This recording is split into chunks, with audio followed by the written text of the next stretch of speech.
From lovely Maple Grove, Minnesota, and 6footmama.com, this is Still Growing with Jennifer Ebling. Still Growing is a gardening podcast dedicated to helping you and your garden grow. Hi there, everyone. Welcome to Still Growing. I'm your host, Jennifer Ebling. I have another great show for you today. But first, I have the usual housekeeping items before I get started. Don't forget you can check out the show notes for Still Growing over at 6footmama.com.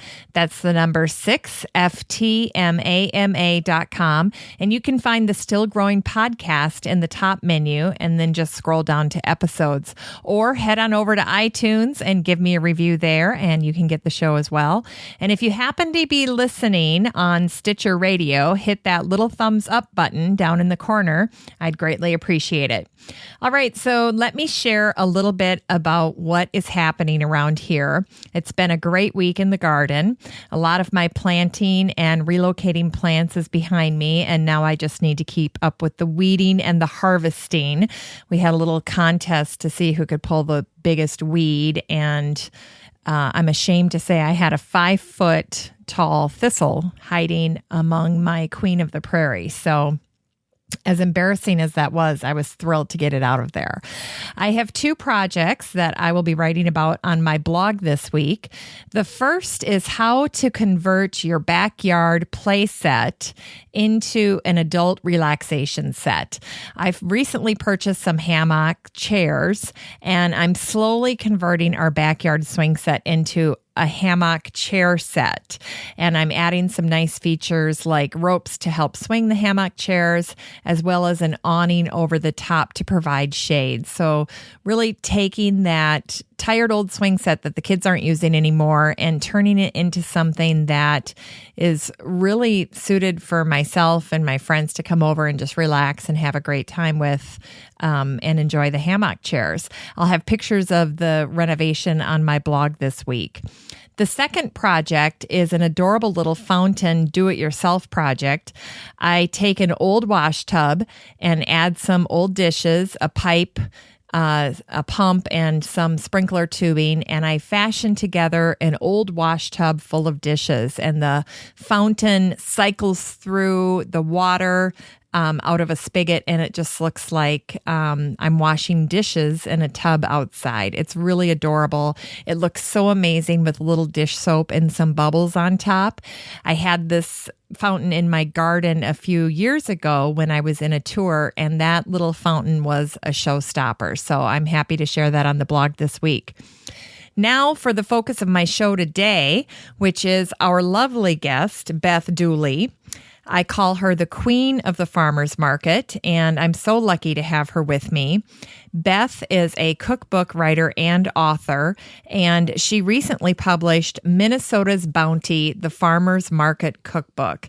Beth is a restaurant critic for Minneapolis St. Paul Magazine. She writes for the taste section of the Star Tribune, and she's covered the food scene in the Twin Cities for over 25 years. Beth has 3 boys, and so do I, so I think we can relate to the need to keep hunger at bay in our homes. And Beth is here today because she really is a farmer's market epicure. Welcome, Beth. Oh, I'm happy to be here. Thanks, Jennifer. Okay, so before we get started, tell us a little bit about yourself and how you got into the world of cookbook writing. You know, I love to write. I've always been a writer, and I taught English, and I had a grandmother who loved to cook. And I grew up in New Jersey, which at one point really was the Garden State. We had gorgeous Jersey tomatoes, beautiful sweet corn, lovely peaches and blueberries. And I would go with my grandmother to the farm stands and the farmers markets on our way down to the Jersey Shore. And when I was first out of school, I took a job in Princeton for the Princeton Packet, which is a weekly that covered that area. And my beat was the zoning and planning boards. And it was during that period of time that developers began to buy up farms and turn them over to shopping malls and schools and condos. And within that 2-year period, a lot of that farmland disappeared. So gone were the beautiful Jersey peaches, gone were the blueberries, gone were those lovely tomatoes. And it wasn't until I landed in Minneapolis years ago that I realized how much I'd missed that fresh local food. And it was just astounding to me. On my first trip to the farmer's market, I had one of those Proustian moments where I tasted a carrot that tasted like a carrot, like the kind of carrots my grandmother used to serve. And that's when I began to put together the pieces around what makes good flavor. And what makes good flavor is where a food is grown, how it's grown, and who grows it. And that story began to reveal itself through these many years of researching flavor and food, and then beginning to understand the issues around what it takes to raise good food. And I have to say that I've learned a ton from the farmers at the farmers markets, probably more about cooking than any place else, because in those conversations, I learned, how they grew the food, but also what went into growing it. I had lots of great conversations with farmers about what to do with that food. Beth, how many cookbooks have you written, and how has your process for writing them evolved? 7. 7 cookbooks. And one of them, the one that I think is probably one of the strongest, is the one that I wrote with Lucia Watson, who owns Lucia's Restaurant, which is a fabulous, fabulous restaurant. And Lucia understood early on, she was probably the first restaurateur in our area to really understand the importance of local food, its importance not only to flavor, but to the local economy. And so she began sourcing all of her food locally and built her menu around, her menu changes weekly. So everything has to come in fresh and, just from these small farms. And it's been the collaboration she's had with those small farmers that has made that restaurant what it is. And so in writing that cookbook, I learned a lot, both about food and about cooking. And then I went from there to write Northern Heartland Kitchen, which sort of continues that story. And then the Farmers Market Cookbook focuses on the farmers market and a lot of things that have changed over time with the influx of immigrant farmers and new technologies like hoop houses and high tunnels and that kind of thing. Sure. And the cookbook that you reference with Lucia, is that Savoring the Seasons? Yes, that's Savoring the Seasons of the Northern Heartland. That's right. Okay. And that actually came out about 20 years ago. Wow. Does it seem like it's been that long?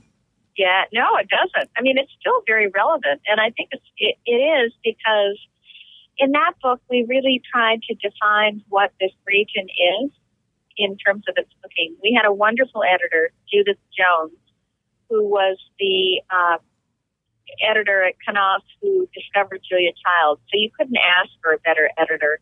And she had this vision for a series of cookbooks that really told the story of America through its food. And so we were part of a series of books that focused on Southern cooking and food from the Pacific Northwest and New England cooking. But she realized that the Northern Heartland was different than the Southern Midwest, that we don't have a lot in common with Kansas. And so she was one of the first people to say, we're not just going to have a Midwest cookbook, we're going to have a Northern Heartland cookbook, because our region is quite different than the southern middle part of the country. She was also a bit of a visionary then, too. She really was. She was way ahead of her time.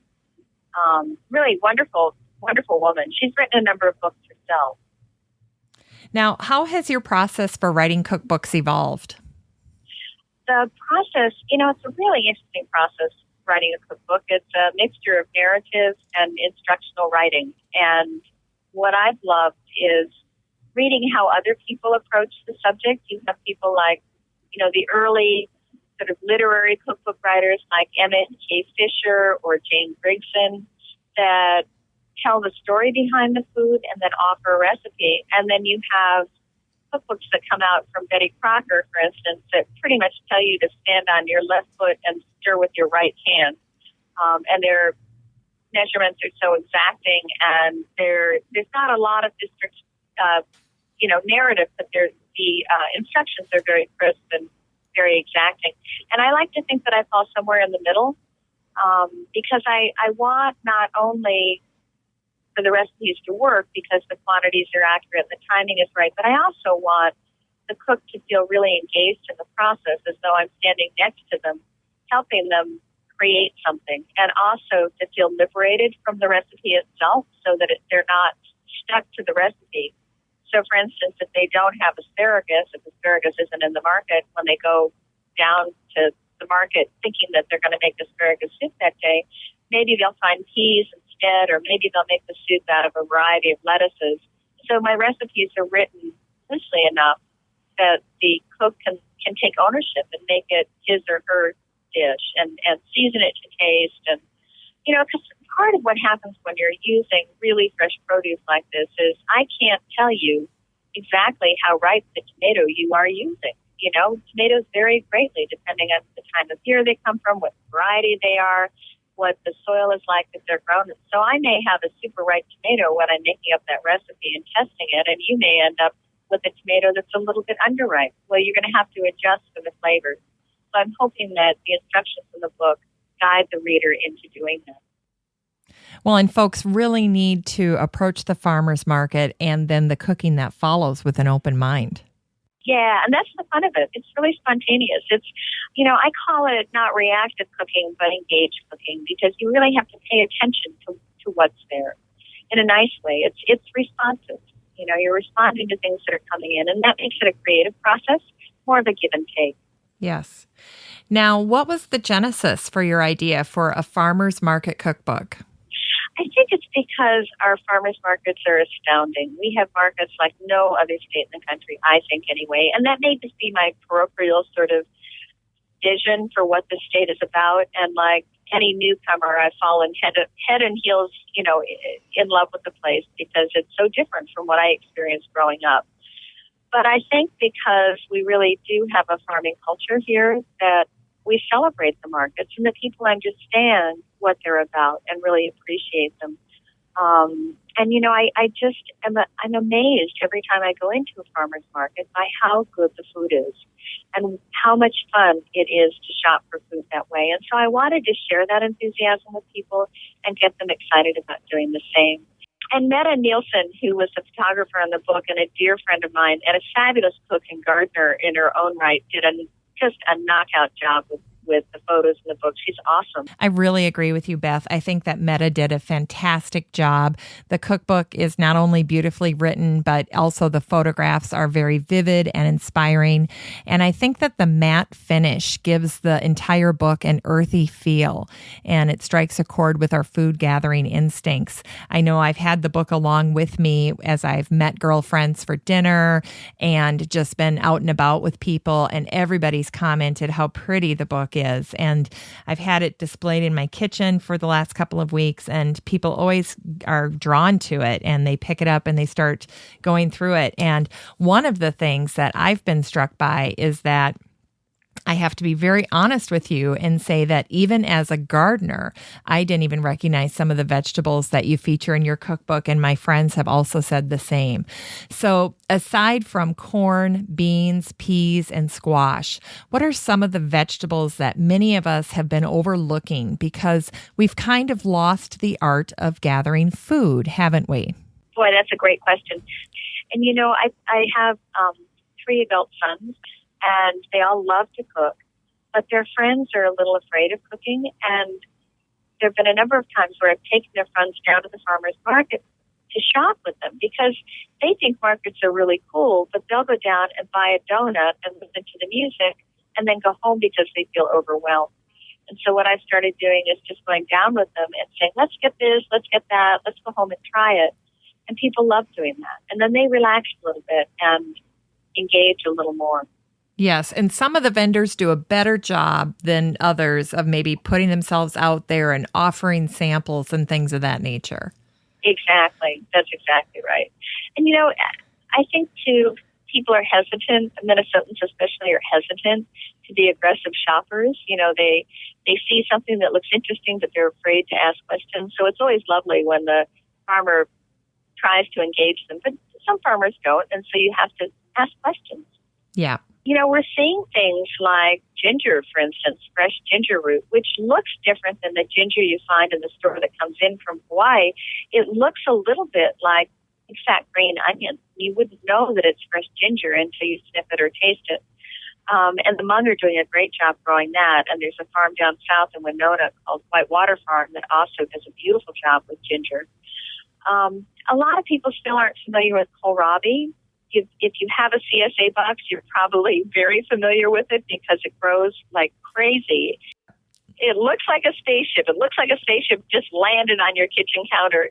It's sort of an odd-shaped ball. It's either cabbage red or pale green, and it's tentacles, it looks like. That it's really the leaves that stick out from it. And it's delicious, shredded and tossed into a coleslaw or chopped and thrown into a stir fry. You can make a creamy soup out of it. It's got a flavor that's a cross between a cabbage and a very mild turnip. But I love it. I think it's delicious. Now, there's a lot of talk about sustainability. Can you tell our audience what that means? Sustainability has to do with how the food is grown. Is it grown in a way that's responsible, without chemicals, without any kind of pesticides or petrochemical fertilizers or herbicides, and it's grown in a way that also replenishes the earth. So in other words, a sustainable farmer will plant cover crops to help fertilize the earth and retain the nutrients in the soil. A healthy farm is one that has a lot of microbial activity in it, and that happens when you continue to keep plantings going. It means that you're not creating a lot of runoff. The large lettuce farms in California, where there's a lot of replanting of lettuces, even if they're organic, aren't terribly sustainable because you're losing a lot of the topsoil when you use those practices. So a sustainable farmer is paying attention to topsoil loss as well, and always has something going on the farm. So it's important that each farm really be its own ecosystem. A good sustainable farmer will use friendly pests, will use perhaps no-till practices and terrace the farmland so that the water doesn't run off. And in addition, a sustainable farm is one that pays a fair wage to the farmers and the interns that work there, either through trade by providing housing and food for the interns along with instructions on how to farm this way, or by paying a fair wage to the workers who are there just to get a paycheck. And in addition, a small farm makes a tremendous contribution to the community because they're selling food to the community, and all that money that stays within a local economy returns money to that economy. So that's what sustainability means. I think we as shoppers also ought to understand that we need to pay a fair price for that food, that if we want people to farm that way, then we need to recognize all that goes into it when we purchase that food.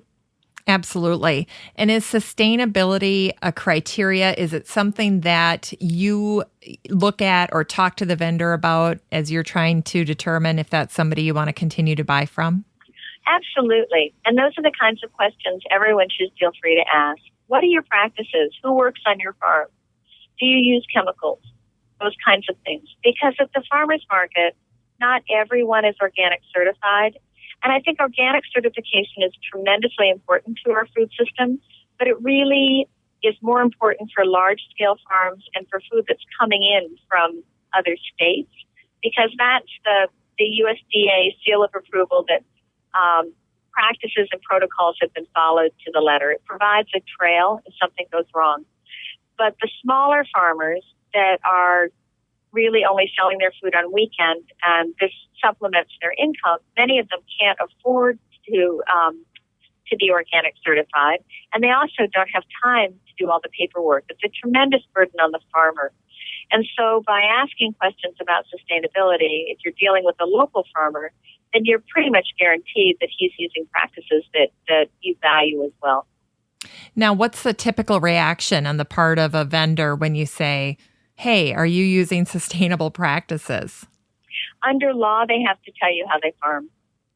And, these guys watch each other and these women watch each other. And if someone is using chemicals and they're lying about it, they'll be called out by the farm stand next to them. Really? Yeah, it's a really interesting culture. They really watch out for each other, and they have a lot of integrity, frankly, because to grow good food on a small farm, you have to use best practices, or your food isn't going to taste as good. You can taste chemicals in carrots, and that's why some of the carrots that are conventionally grown, you can taste the chemicals in them. You have a much better product if you use right practices. And to me, that's one of the biggest lessons about that kind of farming, is that it's really teaching us, again, how to do things the right way, how not to cut corners, how to pay attention, those kinds of things. Let's talk a little bit about Minnesota's farmers markets. How many different farmers markets in the state did you visit when you were researching the book? Boy, that's a great question. There are probably about 50 markets around the state. Of course, I would like to say we hit all of them, but we didn't. We went to about 20 markets at least, and every time I was in a town, I'd always try and seek out a market. It's astounding the variety of markets we have. Some of them are teeny tiny. They're in a little strip mall maybe with 5 or 6 vendors. Some of them are huge, like the St. Paul Farmers Market. So they cut a wide swath. And you actually spend a little time in your cookbook sharing the history of Minnesota farmers markets. Can you tell us about what makes our market special? Yeah, the St. Paul market is the oldest continuous retail market in the country, which I think is astounding. The city fathers of St. Paul back in the mid-1800s understood the value and the importance of a farmer's market to an urban community. That was the nexus that connected the rural and the urban people. And I think that's really, really important. And it speaks to the values that they built into that city charter. And of course, what's nice about the St. Paul market is that the farmers who run that market agreed about 20 years ago that every vendor must come from a 50-mile radius. So there's no, resale at St. Paul Farmers Market. Some of the vendors at the Minneapolis Farmers Market are resellers because they come from the history of wholesaling. That market began as a wholesale market, and it originally supplied the grocery stores and the restaurants, and there was no retail component to it. And then as those restaurants and grocery stores began buying directly from the farmers on the West Coast, those farmers began to open suppliers at that market began opening up their sales to retail customers. So how have farmers markets changed over the past several years? They've become increasingly local, actually. I think, there are a couple of things that happen. Global warming has had an impact on what we're able to grow. And as a result, we're seeing fruits like cherries and apricots and more varieties of plums at the market that we've never seen before. In addition, there are new green technologies that are extending the seasons, like hoop houses and gray water and solar greenhouses that allow farmers to grow things longer than they ever have before. So we'll see tomatoes for a longer period of time, for instance. And in addition, we're seeing an influx of immigrants that are bringing their new foodways with them. So we're seeing Somali farmers along with the different Asian farmers. We've had Hmong for a long time, and they're becoming increasingly sophisticated around the kinds of things that they're growing that are part of their heritage foods. And they're getting integrated into what we're buying now at the farmers markets, aren't they? Exactly right. So it's exciting. They're very vibrant. They're wonderful places of commerce and also of culture. And the other thing we're seeing is a lot of the small food processors get their start at the farmers markets before they go into the larger food system. So Cedar Summit Farm, for instance, which is a beautiful dairy, got their start at the St. Paul Farmers Market before they began distributing to the rest of the region.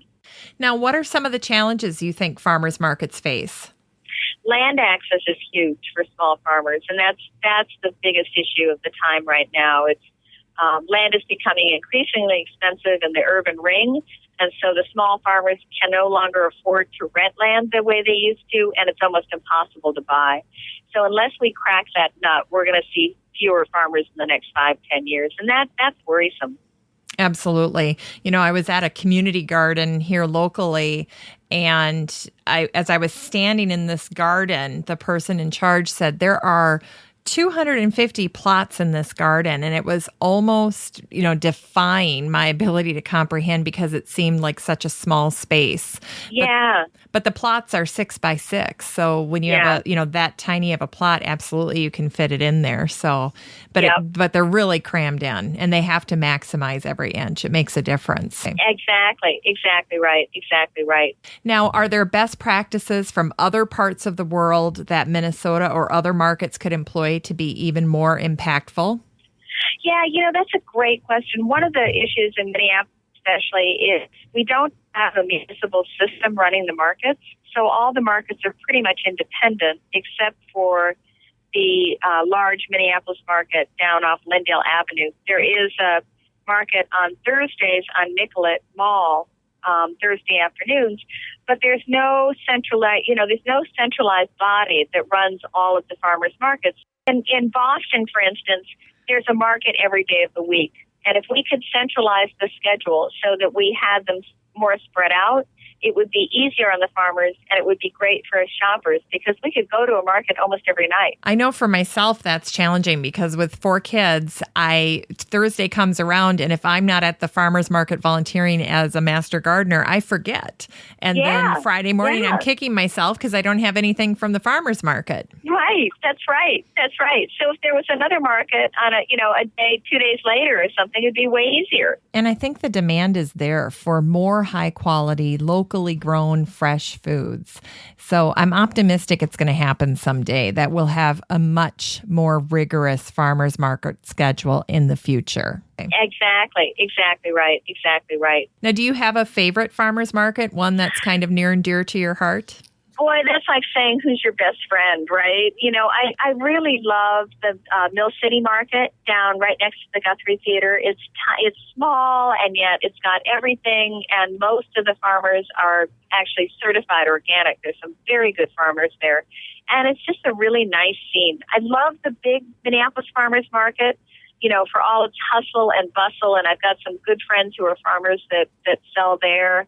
I love the St. Paul market because of its history and just because it's so urban, it's so diversified. It's really hard to name a market that's my favorite. It's like picking your favorite child, right? It is. Exactly right. So we've touched on this a little bit, that farmers markets can be a little overwhelming for folks. Why do you think that is, and how can you help folks get past that? I think they're overwhelming because when you walk in, it's such a hustle bustle, and there's all this food, and you don't know where to start, and it's just overwhelming. But I think what I like to do is grab a cup of coffee, make a quick loop of the market, and then just start to shop. Make a loop and sort of let your eye land on a few things that look great, and then just shop. And fill your basket up, and when it's too heavy to haul back to the car, stop. That's when you stop yourself. That's when I stop. Now, do you ever... I also, sometimes I'll just bring a certain amount of cash because I really love to shop the markets, and I always buy more than I can use. So I will only put so much money in my pocket, and then I have to stop. And bringing cash is a great tip for people, right? We need to bring cash to those markets. Yeah, I think it's important. Some farmers use a square and they'll take your Visa, but not many. I know another tip I have from being a master gardener volunteer at farmers markets is to go early or go late. Markets tend to be less crowded right when they open or just before they close. And obviously, for the best selection, go to the farmers market early because the best goods do go first. And popular or limited items sell out sometimes even before the day is done. So it's as simple as that. Get there early and make sure you know when your farmer's market opens. So note the start time on your calendar on your phone, and you can get an alert, and that will help remind you as well. Exactly right. Now, do you ever utilize the information booths, like the general information booth, as a way to really help you target maybe some of the most popular vendors that are at the farmers market before you get going? Boy, that's a great question. Those booths are very, very helpful. They also often have recipes, and they will, if you're looking for something in particular, especially a big market, they'll direct you to that vendor. So they're helpful for that, yeah. And they'll also tell you what the schedule of events are, if if there's a master gardener there, or if there's going to be a band, if there are kids' activities, they'll call those out. Beth, I know you and I have talked a little bit about the fact that if you know what to expect when you get to the farmer's market, making decisions with each of the vendors is much easier. And learning what grows in your area when and talking to the growers about what will be coming to a market in the upcoming weeks is really important. In fact, you describe farmers markets as living calendars. And I know gardeners who do this too, because for every crop that we're planting, that we plan the sowing, we know when the tending needs to be done, and we're already planning the harvest even as we're planting the seeds. And you really extend that calendar by noting when the harvest is arriving at the market. Tell us more about thinking of the farmer's market as an extension of that living calendar. Yeah, it's really fun. You kind of know, oh, it must be August, the corn is in, or oh, it's got to be September, the early wealthy apples are starting, those kinds of things. So I sort of plot, my own thinking and the own rhythms of how we live by knowing what's going to be next. And sometimes it's just as simple as making sure to ask the grower, hey, what's coming in next week? Can you let me know a preview of what I can expect? Or what are some of your upcoming crops? What are you looking forward to? What's looking great in the field right now? Exactly right. Now, your cookbook is not just recipes. What are some of your favorite really quick ideas from the cookbook? Boy, I think soups are probably the easiest thing to make. Simply stir fry some aromatics, some onions or garlic, and a little bit of oil, and add some herbs, and then add whatever vegetable is there, and throw in some stock or some water or some wine, and you've got a soup. And maybe add a little cream. That's one of the quickest tips I have. It's really simple to make a salad dressing and toss all kinds of things together. I can't. I need to have the food in front of me to know what I'm going to do with it. It's you sort of let the food direct you, you like grilling asparagus, try grilling green beans, it's that kind of thing. And so just the substitution method is kind of a great way for gardeners to start expanding how they use their harvest. That's right. That's exactly right. Sometimes it really is as simple as just getting creative with how you're using your foods. I saw in your cookbook that you suggest one of your quick tips is to substitute pears for apples in your recipes. And so I started doing that because my husband loves pears. And another quick tip that I particularly am fond of was shaving asparagus for summer salads, because I love asparagus, but sometimes just doing the same old thing with it just isn't as exciting. And so I started shaving the asparagus.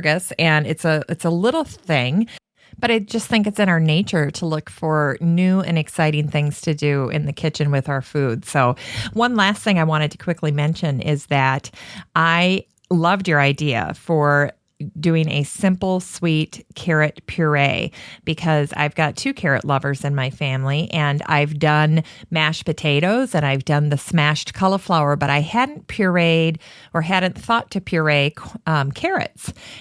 So I just followed your quick tip or your quick idea, and I pureed the carrots with a little heavy cream or sour cream, and I've added salt and pepper and nutmeg to taste, and the kids gobble it up. So that was another one of your quick ideas that I really liked in the book. Because when you pay attention to the kind of food that it is, you begin to understand that, there's so many similarities between different kinds of vegetables. Actually, Deborah Madison has a wonderful book called Vegetable Literacy. Yes. Where she she writes it so that you understand that the vegetables are in different families, and that then helps inform you as to what seasonings to use. So you know that carrots, for instance, are part of the caraway family, and so then putting caraway seeds on carrots after you've sauteed them makes so much sense. You're right. And her cookbook, just like yours, is a beautiful book.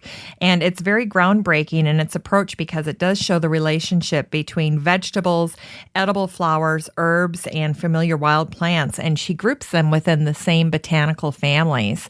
And it's been a fascinating read for me this summer. I'm not even all the way through it because I'm learning so much as I go. I'm taking so many notes that I've just had to make sure that I'm slowing down as I'm taking in that information. There's just so much there, but she really does a wonderful job of showing the plants that go together within the families. And once you understand that, you really grasp what foods would go together as you're cooking.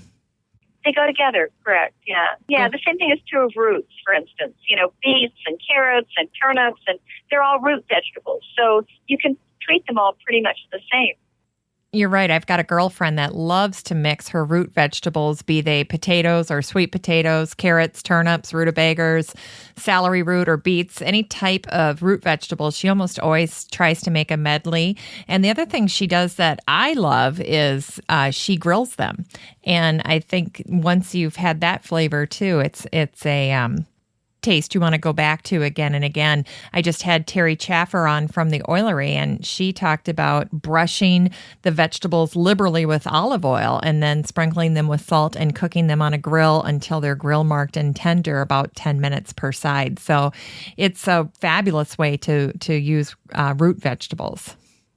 Now, do you do a lot with edible flowers? Do you like to incorporate that into your cooking? Yeah, I do. They're wonderful. They're like using herbs, and they're so pretty. I mean, is there anything better than nasturtiums, for instance, or squash flowers or zucchini blossoms, that kind of thing? I mean, you can eat the flower of almost any plant. I love chive flowers. They're pretty, and they make a beautiful vinegar. Now, before we get into the recipes featured in your cookbook, let's chat a little bit about the effect that recipes have had on cooking. You actually say in your cookbook that you don't like recipes, period. Do you think we're too recipe focused when it comes to cooking? I do, because they can be very constraining.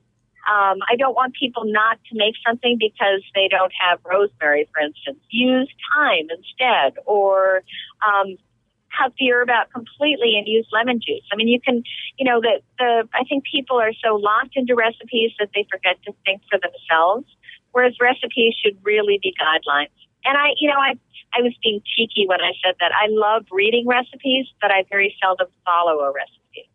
So I'll read them for ideas, and I may use them as guidelines to quantity and maybe cooking times, but I never follow them exactly. This is maybe a result of our focus as a society on book learning, right?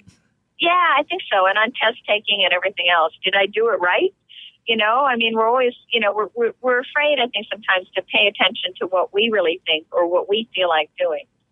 And have you noticed, talking to your gardening friends, that it seems like sometimes gardeners don't make the best use of the produce that they're growing? It's like I was talking to a friend who's a gardener, and she said, "Oh, I just grow it for sport." I know, it's true. It's fun. But, I love those kind of gardeners because they let me come forward to their gardens. Yes. Well, that's the key, is we probably need to get on Craigslist or something and say, "Foragers welcome." I think so. I would love that, because the truth is I'm not a very good gardener, and we have a very shady yard. So there's not much, I grow tomatoes in pots on the patio, and I've got a few peas going, but it's, and rhubarb maybe, and some kale, and maybe some lettuce, but that's about it. So I love it if somebody's got a great big garden they can't use everything in. And I think that's the case with a lot of gardeners. Yeah. Well, I said in my review of your cookbook that I had never cooked with ginger, and you mentioned earlier about how great our ginger is. And I personally want to make your sweet ginger potatoes. Oh, but good. What can you tell us about cooking with ginger? You just want to be careful. The fresh ginger is milder and a little bit sweeter than the ginger we find in the grocery store. But start with a little bit and then add to taste. And you'll get the flavor of it right away. It's not the kind of ingredient you need to cook to draw out the flavor. So just add it slowly, add a little bit at a time, and taste and see what you think. And that might be universal advice then, to trying any of these new crops from the farmer's market for novice cooks. Absolutely. Absolutely. Start small, start gently. Taste like crazy. Now let's talk about some of the recipes in your cookbook that you're especially pleased with. Can you share some of the ones that are near and dear to your heart? Well, I love that sweet potato recipes. I love sweet potatoes in general. I think they're great. I love tomatoes. Some of the tomato recipes are in there are terrific. There's a tomato bread salad that I'm very fond of. You mean the panzanella recipe? Exactly right. We've got a nice savory applesauce, and most people don't think to make applesauces savory with either sage or rosemary, but it's a wonderful accompaniment to pork. Yes, and I saw your pork roast or porchetta recipe with fennel and pears. I thought that looked delicious. Yeah, it's nice. And then there's a jam. It's a strawberry balsamic basil jam that's fabulous on a mild cheese as a condiment. I saw that, and it looks very easy to make. Yeah, it's also really good on a turkey sandwich, for instance, because it's sweet, but it's got a bite to it. I have to just add that I love your maple mustard vinaigrette on chicken. Yeah, I like playing with those kinds of flavors in really simple ways. What are some things when you go to the farmer's market that are always on your list, like your top 3 or 5 things that no matter what the season, you're going to make sure you get at the farmer's market? Oh, that's a great question. Potatoes, because potatoes are a crop that, except in the very early spring, you'll usually find them. And the difference between a fresh potato and a potato that's been sitting in a plastic bag in a grocer's bin is astounding. And the flavor of those potatoes will change through the season as the potatoes mature. Early on, they're very delicate and almost sweet. And then as they get a little bit older, they begin to develop a more nutty flavor. And towards the end of the season, they taste almost earthy. So I think the evolution of flavors in potatoes is fascinating. Carrots, again, and like potatoes, tender and sweet early on. And then towards the end of their flavors evolve. Towards the end of the season, they get a little more flavorful, a little more robust. They'll stand up to longer periods of time cooking.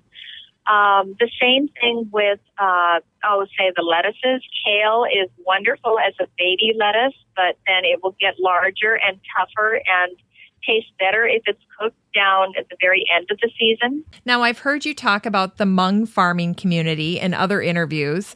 What are the Hmong farmers bringing to the farmers market that we should be trying? A world of peppers. Their peppers are fascinating, and that's, one of the fun things about the Hmong is that a lot of them now are second and third generation. So the children of the earlier immigrants speak English fluently and are often very good cooks. And they're happy to share with you how to use the different variety of peppers. And they have everything from very mild peppers to really searing hot peppers. And then they've got some wonderful herbs. And if you ask them about some of the healing herbs that have different medicinal properties, I always find that fascinating. Het soy is a wonderful green that we're seeing more of, and that's an Asian herb that's used in salads and also in soups. And it's got a nice, almost minty but bitter note to it. That's another one to look for. Different kinds of cilantro. And I can't remember the 2 different varieties, but if you see 2 different types of cilantro on a table, ask what they're used for. Same thing with basil. There's the Asian basil, and then the globe basil, which is the one that we're most familiar with for making pestos and things with a great big leaf. But the Asian basil has a tiny leaf, and it's very spicy almost. So it's fun to talk about them, talk about the different herbs and find out how they use them. Yeah, and it's a good reminder that we really need to go into that farmer's market with a seeker mentality. Yes, exactly right. That's a good way to put it. That's a wonderful way to put it. Now, there's a small section in your cookbook that's devoted to cheeses. Is that a growing part of the farmers markets? I haven't seen that in our local market. It is, and I hope you see more of it soon. Farmers markets are a great outlet for a lot of these small cheesemakers because, especially with sheep's milk and goat's milk cheese, those animals don't give tons of milk, and so they don't make lots of cheese, and the best place for them to sell it is at the farmer's market because they can then reap the full price for their effort.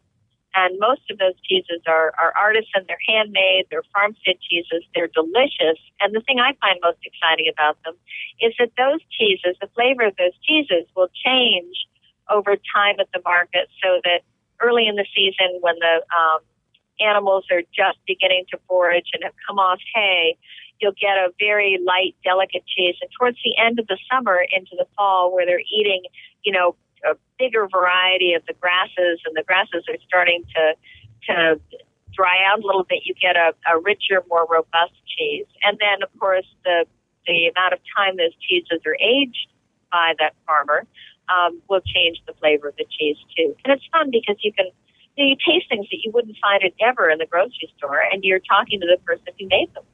You're right. The other thing I'm curious to get your opinion on is honey.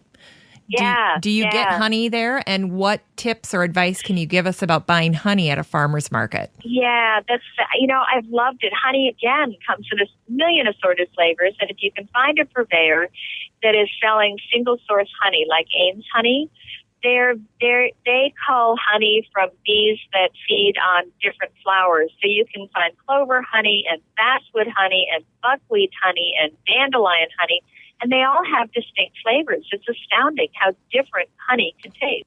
It is, and I just have to say that I love your radish, cucumber, and mint salad.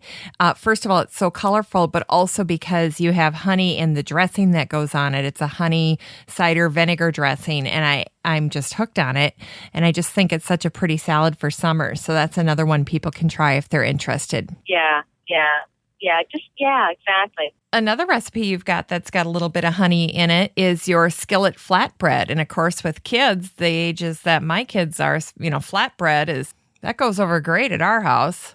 Recently, I've been reading another cookbook by Tama Matsuoka. It's called The Foraged Flavor. And cool. Yeah, and she is actually foraging for restaurants in New York City, and she's finding weeds basically and bringing them into these restaurants, and she was sharing them with some of her Japanese friends and relatives, and they said, hey, those are delicacies over here. And so they're integrating those weeds into the cooking in these restaurants in New York, and people are going crazy for it. Have you seen that kind of an item in our farmers markets? Not quite, although I am seeing things like nettles, which used to be considered a weed or something you wanted to eradicate if you found it, when in fact nettles are incredibly nutritious and delicious. They make a great pesto, they make a wonderful soup. So I think we'll start seeing more of those kinds of things. Some of the field greens are often wild greens that people are foraging. There is a woman at the Mill City Market, Pam Beneke, who forages, and she often has morel mushrooms and wonderful wood ear mushrooms and enoki, and then she also has a variety of greens. Some of them I think are wild greens, although I couldn't tell you what the names of them are. Now, what are some of the connections you've made about companion ingredients, for example, that are certain winners with some of the veggies we buy at farmers markets? It's a great question. We're talking about flavors and how to pair flavors, right? Yes. So it's a pretty sure bet that anything with tomatoes is going to pop if you put a little bit of citrus or orange with it. And the same thing, tomatoes and basil seem to be just a natural companion. Root vegetables, which are basically mild and earthy tasting, seem to resound when you put a little bit of ginger in there because they're kind of sweet, and so the heat in the ginger makes them sing. Or with those same root vegetables, instead of ginger, if you put a few chilies with them, that always sort of, makes them pop again.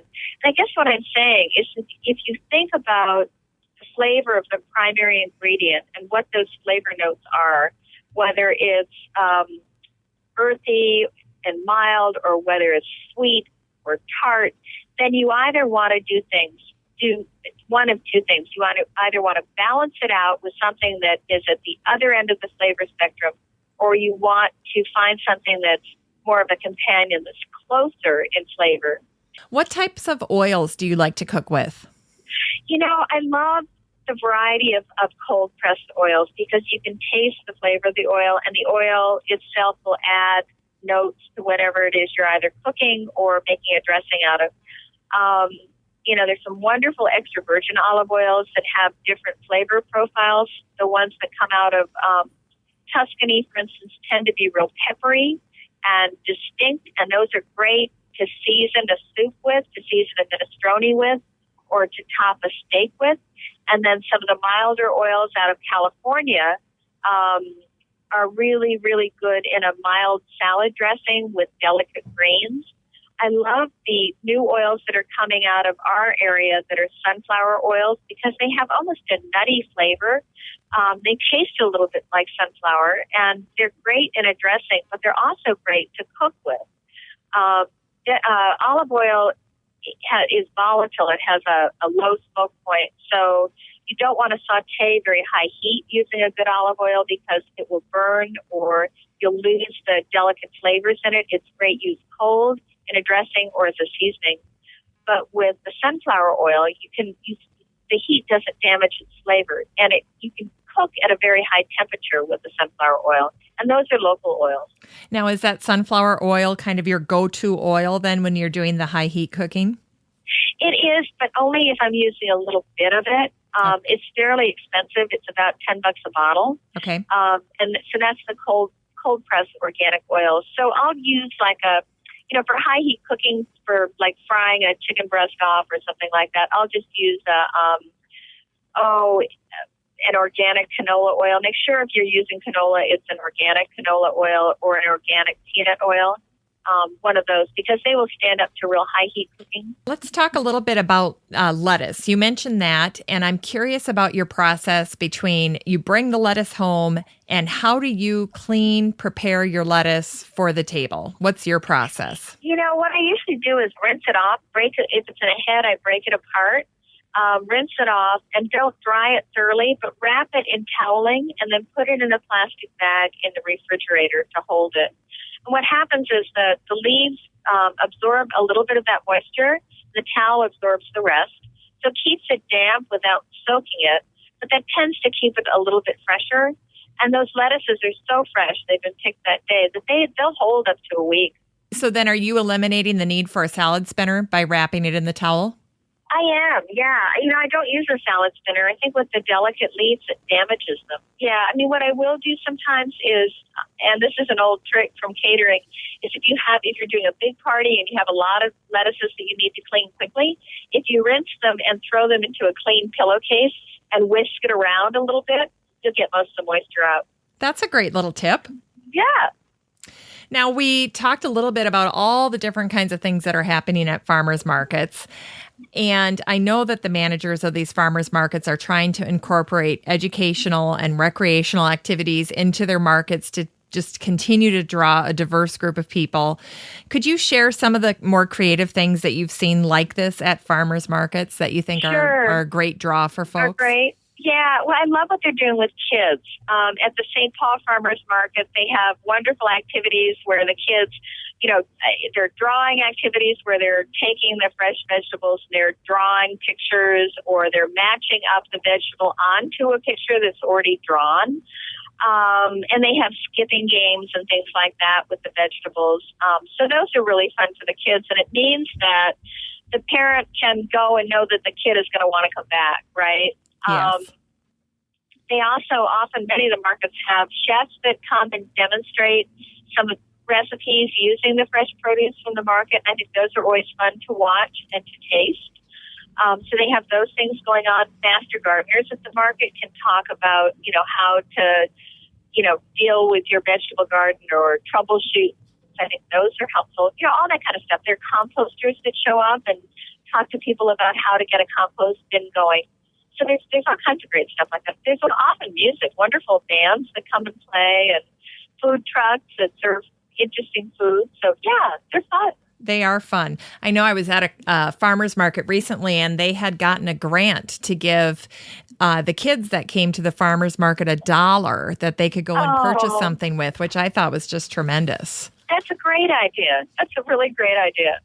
Beth, I'm curious to get your thoughts on this whole edible landscaping scene. People are so interested in it. I've got a lot of shows coming up featuring guests that are experts in the area of edible landscaping.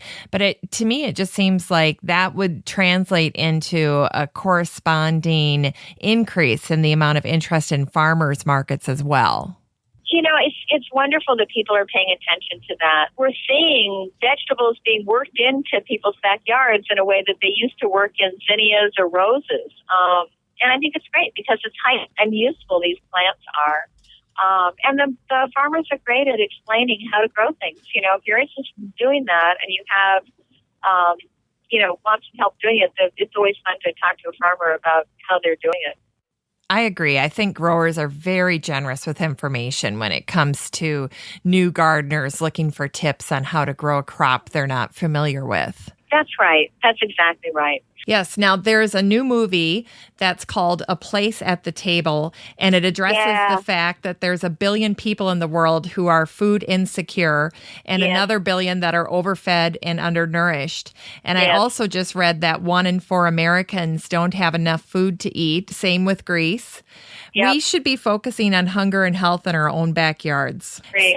How can supporting farmers markets play a role in addressing these issues? We're really talking about access and opportunity. So there is a move to help people get farmers markets into areas of underserved populations.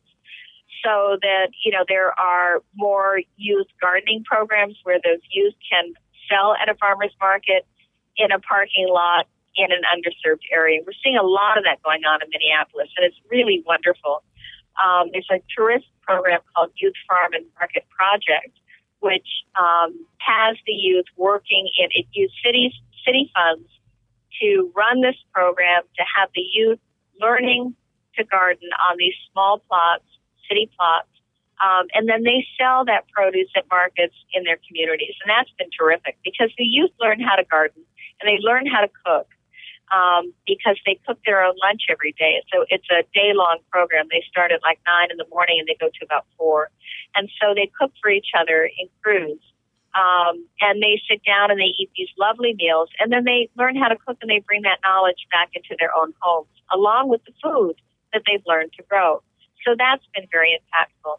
I think one of the issues is that many people that think they can't afford to go to a farmer's market don't realize that they can use their EBT cards at a farmer's market. Those are like food stamps. So you can still use your EBT allotment that you'd use in a grocery store at a farmer's market instead. So those are really two things. The other thing is that people have forgotten how to cook. So the efforts by these community groups to have community cooking classes and community canning classes, I think, has also been impactful, and hopefully we'll see more traction with that. That's great. In the closing minutes here, do you want to share with the listeners what your new venture is and what you're working on? Oh, you're nice to ask. Actually, I just have dug into the revised manuscript for a book that's forthcoming in 2015 called In Winter's Kitchen. And it's the kinds of things that we were just talking about. It's, how getting to know the farmers and the people that grow my food has really changed a lot of things in my life. The way we eat, the way we talk about food, the way we connect with each other, and my understanding of what it means to live a sustainable life. And so the stories are about the farmers that I've met, about the cheesemakers and the processors and the producers, and it's really about how they've shared with me so much of their work and made being at the table that much richer because of what they've told me. That's great, Beth. I love your know your farmer, know your food approach. That's right. That's exactly right. Tell us also where your website is, how people can get a hold of you, what they might be able to see you at, if there's any upcoming events. It's bethdooley.org. So if you go on there, there's a schedule of my appearances and links to shows that I've been on and articles I've written, that kind of thing. Well, Beth, I want to thank you for being on the show today. You've been a great guest and just shared so much with us about how to approach the farmer's market with just a seeker mentality and just make it into something fun. So I really appreciate all of the information you've shared. Oh, thank you, Jennifer. It's been a real pleasure. Thank you. Thanks, Beth. I'll have details and links for everything Beth shared with us today on the show notes for this episode. Just go to my website, 6footmama.com. That's the number 6, FTMAMA.com. And you can find this episode in the top menu under the Still Growing podcast. Of course, if you like this episode, I'd appreciate it if you'd leave a review on iTunes, or if you're listening at Stitcher Radio, please hit that little thumbs up button. Thanks, everyone. I'll see you all next week. Still Growing with Jennifer Ebling is a 6footmama.com production made in lovely Maple Grove, Minnesota. Episodes and production notes can be found at 6footmama.com in the top menu under Still Growing Podcast. Of course, you can always find me at 6footmama.com or on facebook.com/Still Growing with 6footmama. You can also email me directly at jennifer@6footmama.com. Feel free to send in your questions for the Master Gardener Roundtable, which airs every other month on Still Growing. Your question will be answered either via email or during the podcast. Once again, Still Growing is an hour-long weekly gardening podcast dedicated to helping you and your garden grow.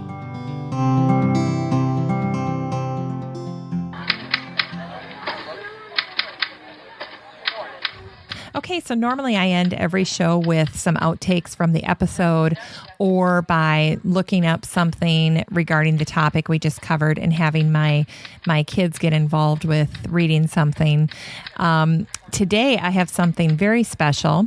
I was looking for a farmer's market poem that my daughter could read, and I ran across an article that was featured this summer in the Portland Press Herald out of Portland, Maine. And it was about a farmer who not only was going to the farmer's market to sell vegetables from her organic farm, but for $2, she also custom composes and types a poem for customers while they shop on her Olympia typewriter.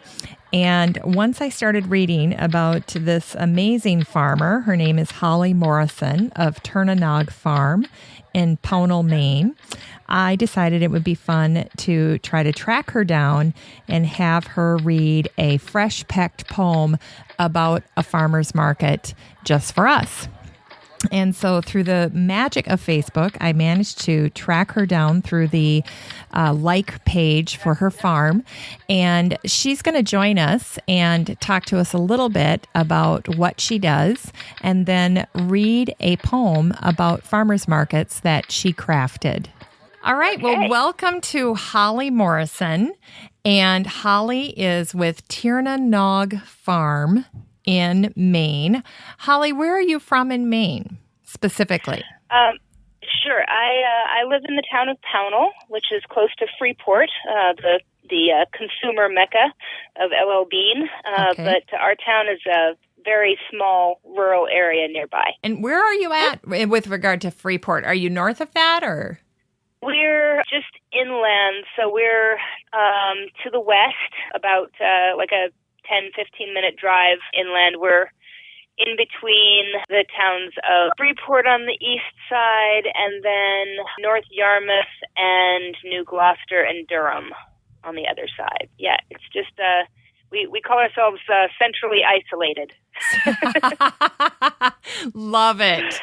Oh my gosh, that's awesome. Tell us a little bit about yourself. I'm a farmer and a forager and a poet. I'm also a teacher of Scottish Gaelic language and music and an ordained UCC minister. All of those things for me are about connection and helping people connect to what feeds them. We like to say that our farm is a place where culture and agriculture meet. And when I go to the farmer's market, I kind of take that ethic along with me. Whether I'm standing in the pulpit or playing in the dirt, I'm thinking about the way elements come together to feed people, really enjoying the process of helping people connect to their creative sources. I love your motto, where culture and agriculture meet. Yeah, it's really a guiding principle for us.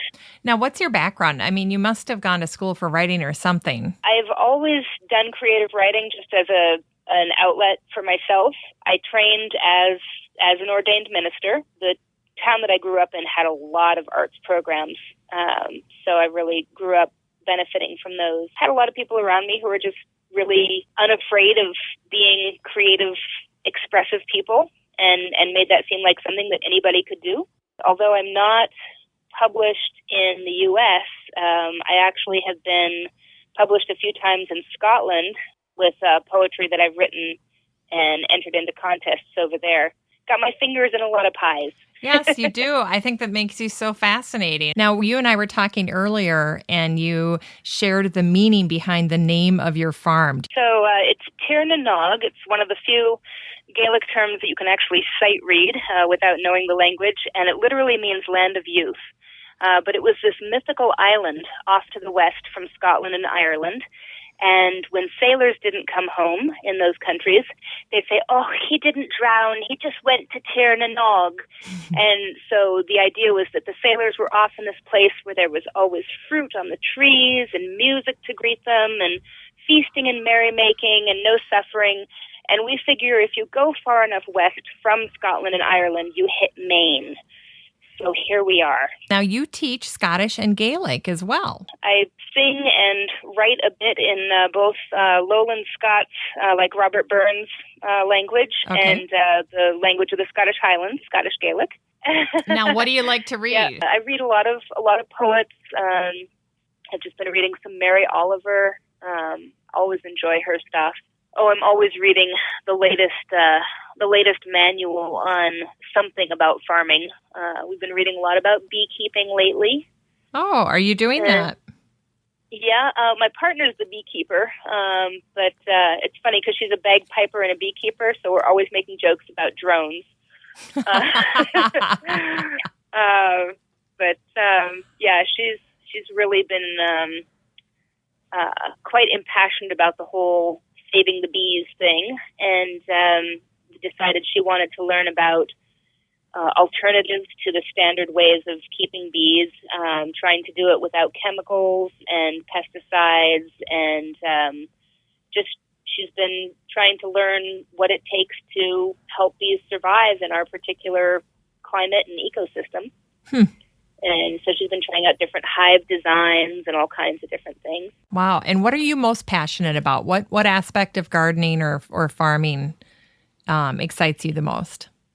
Oh, gosh. I think just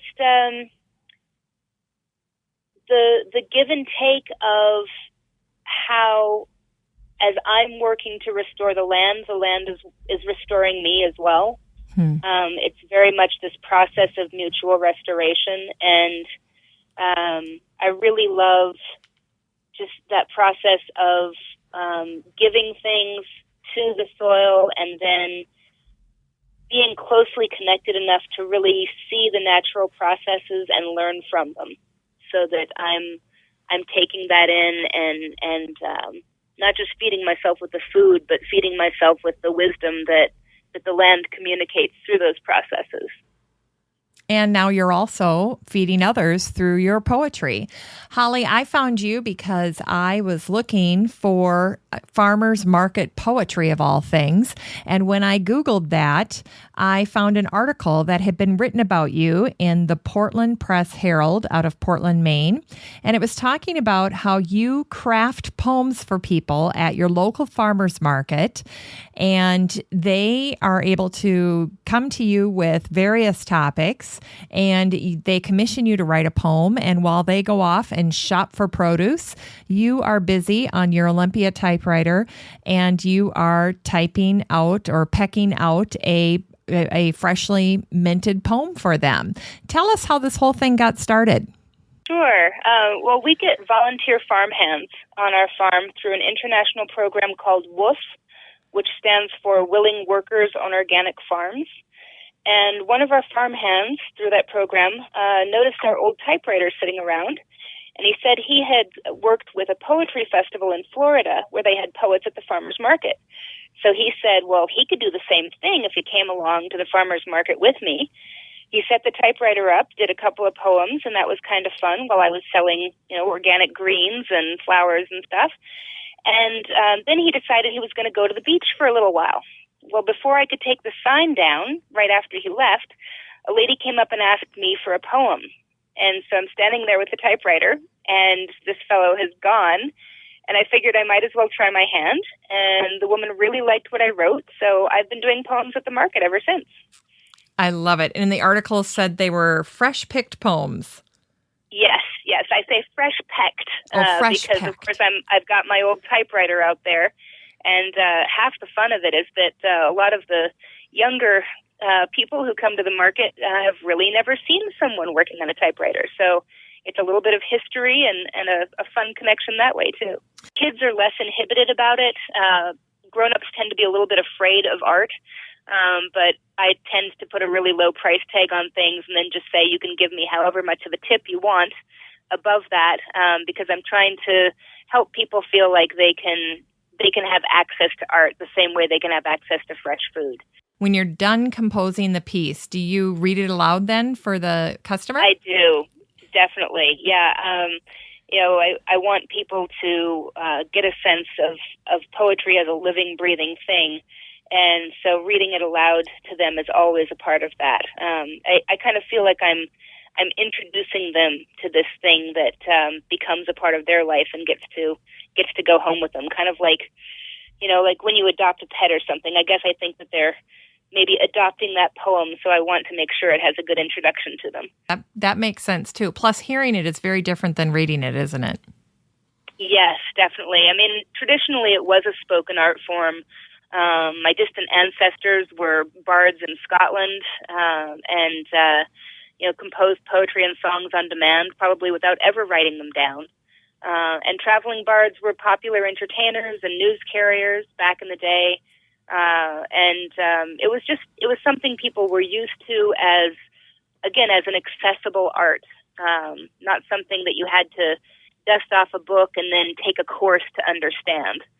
So it really should be something that people think of as something that can live in their own mouths and ears and minds, and they don't have to have special tools or specialized knowledge to really connect with it. All right, let's not keep people in suspense anymore. Let's hear your farmer's market poem. Okay, well, this is a poem that was actually commissioned by my Farmers Market Association. I'm a member of the Cumberland Farmers Market Association here in southern Maine, and they wanted me to write a poem about the full array of things that the market is about and the market experience is about. So this is a poem that I wrote called Let the Market Be Your Muse. Okay. Let the market be your muse. Come and taste the farmer's art, leafy greens and berry blues. Feast your eyes and feed your heart. Golden corn and rainbow chard, see the colors all arrayed. Eggplant skies with goat cheese starred. Wild mushroom cavalcade. Lobster red, a seaside treasure. Savory meats, such meals await. Brush with local herbs and butter. Put some art upon your plate. Fragrant soaps, organic flowers, fresh baked bread, and music live. Here we are, come sun or showers. Come and help your hometown thrive. Honest work and local dollars, healthy treats to chew and choose. Try it, then you too will holler. Let the market be your muse. Holly, I loved it. Could have looked through a lot of books to find something, and it wouldn't have been as great as that. So that's pretty amazing. So, oh, shucks. Oh, shucks, huh? Well, there you go. Holly, I tell you what, it's been a complete pleasure. I won't take up any more of your time. You're so welcome. Now, if people want to commission you to write poetry for them, I'm assuming they can get a hold of you on your website. Absolutely. Yep. Okay. Yep. I do have a blog. That there's a link on the farm website to it. Okay. And I haven't written as much in that, but you can certainly get a sense of how these different pieces of my life came together and the regular essays that I've written about bringing spirituality, Celtic heritage, farming, all those different pieces together. And a lot of reflections just about homesteading, living on the land. Yep. And then there's also a sermon blog, and from the church that I serve, it's like a little United Church of Christ church pretty close to where I live. And a lot of those sermons are also full of stories about the farm. So you can see, again, that kind of connection to different aspects of things and a glimpse into that part of it. I think you're awesome. I think you're amazing. Thank you. I really do. I think it's just adorable. I love it. I love all of it. There's a place on our farm website where they can contact us about just about anything and explore the different range of things that we offer. And heck, if you want to buy some locally foraged mushrooms or handmade crafts or whatever else we have available, we can probably do that too. Okay, that sounds great. And I'll make sure I include a link to your website on our show notes today, as well as your Facebook page. They can go ahead and like the Facebook page for your farm as well. Well, I want to thank you again for being on the show and for reading that fabulous farmer's market poem. And you called it Let the Market Be Your Muse, right? Correct. That was the name of it. All right. Well, you enjoy the rest of your day. Do you got nice weather there today? Oh, it's absolutely beautiful. We had a bit of rain this morning, but now the sun is shining. It's all clear, and I might even get laundry hung outside. Oh, that makes me jealous. All right. Well, you go, girl, and we'll chat soon. All right, and I will send you a copy of this poem so you have the actual written text as well. Yes, that would be great, because I will include that, and then that'll be nice, too, for people who are trying to find it and then they can't find it. Yeah, sounds great. All right. Well, Holly, thank you so much. All right, awesome. Thank you so much for the opportunity.